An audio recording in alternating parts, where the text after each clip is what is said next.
Black Panther Scene 1 Origin of Wakanda. The movie begins with the voiceover of a kid asking his father to tell him a story about their home. We assume that the kid is asking his father because he calls him Baba. This must be a common term for father in Africa, or at least that part of Africa, which coincidentally, or perhaps has a historical connection, is also what a father is called in a language of India called Marathi. The father then tells him the story of the great origin of Wakanda. I think this is unavoidable when telling a fantasy tale. You have to give a quick PowerPoint presentation to update the audience about what this world is and what set of events led to the moment where our story begins. One good thing is that the presentation is not just for the audience. It has implications for the characters talking about it. About that a little later. The father says that millions of years ago a vibranium meteorite struck the continent of Africa, affecting the plant life around it. When telling a story of what happened long before your existence, it is possible that a lot of it is just speculation.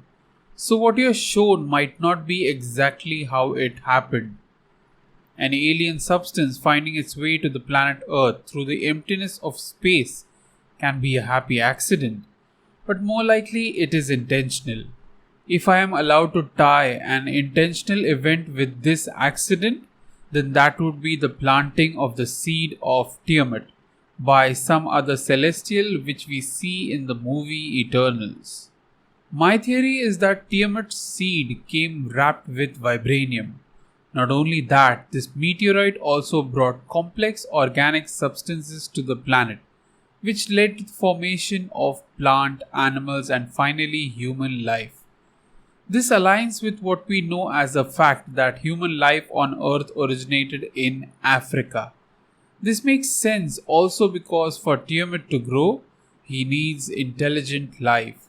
So the Celestials must have ensured that life begins on Earth for that same reason. This Black Panther and eternal connection is further strengthened with the mention of earthquakes under the African plate. If that is intentional, then that's a good job, as such interconnections are necessary mentions to deepen the mythology of a fictional world. Moving on, he says that vibranium is the strongest substance in the universe. That's a bold claim. It is indeed a claim made intentionally to create an emotional impact on the listening audience. This is one way to justify why Wakanda is so much advanced than the rest of the world. When he speaks of the universe, more accurately he is talking about the known universe, that is limited to planet Earth. Also, we know that vibranium is not the strongest metal, as Thanos is able to break Cap's vibranium shield with his helicopter blade double sword. Even the sword is not as strong as pure energy, which is why Wanda is able to break it with her magic. That's the point. Nothing in the universe is strong to level of being unbreakable. Just direct a sufficient amount of energy and the bonds between the atoms will break, thus breaking the tough solid substance into pieces. Vibranium is much more than a strong substance. But when explaining it to a child, such exaggerations and simplifications are acceptable. When humans became intelligent, 5 tribes settled on it and called it Wakanda. This is interesting because the tribes maintain their separate identity, never merging into one, and yet they call this land by one name instead of subdivisions. This has something to do with politics, stating that Wakanda is dominated by one tribe over all.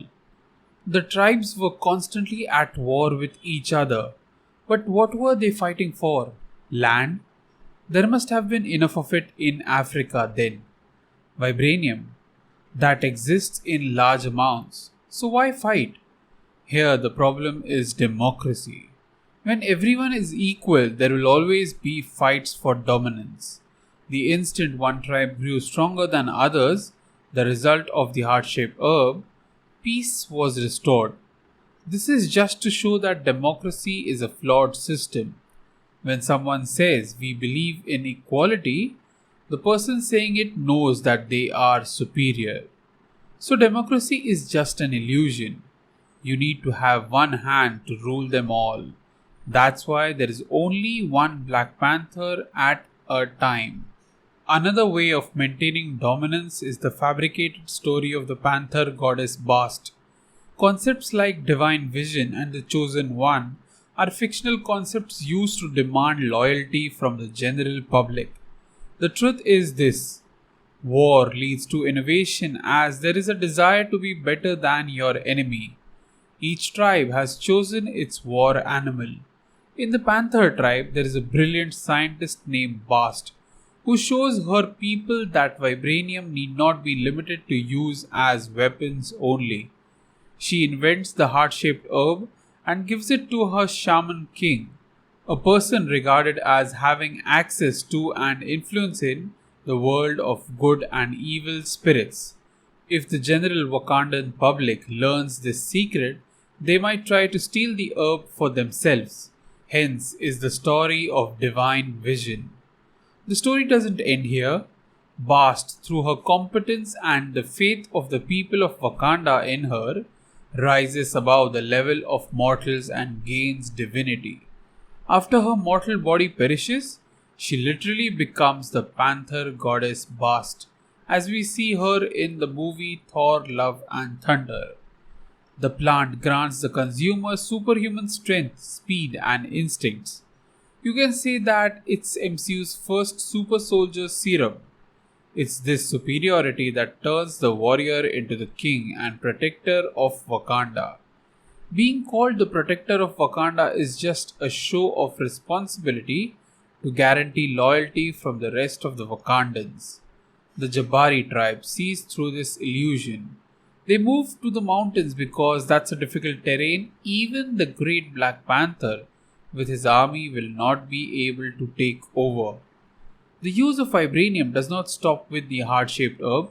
They use it to develop technology that the rest of the world can only dream of in their fantasy stories at that time.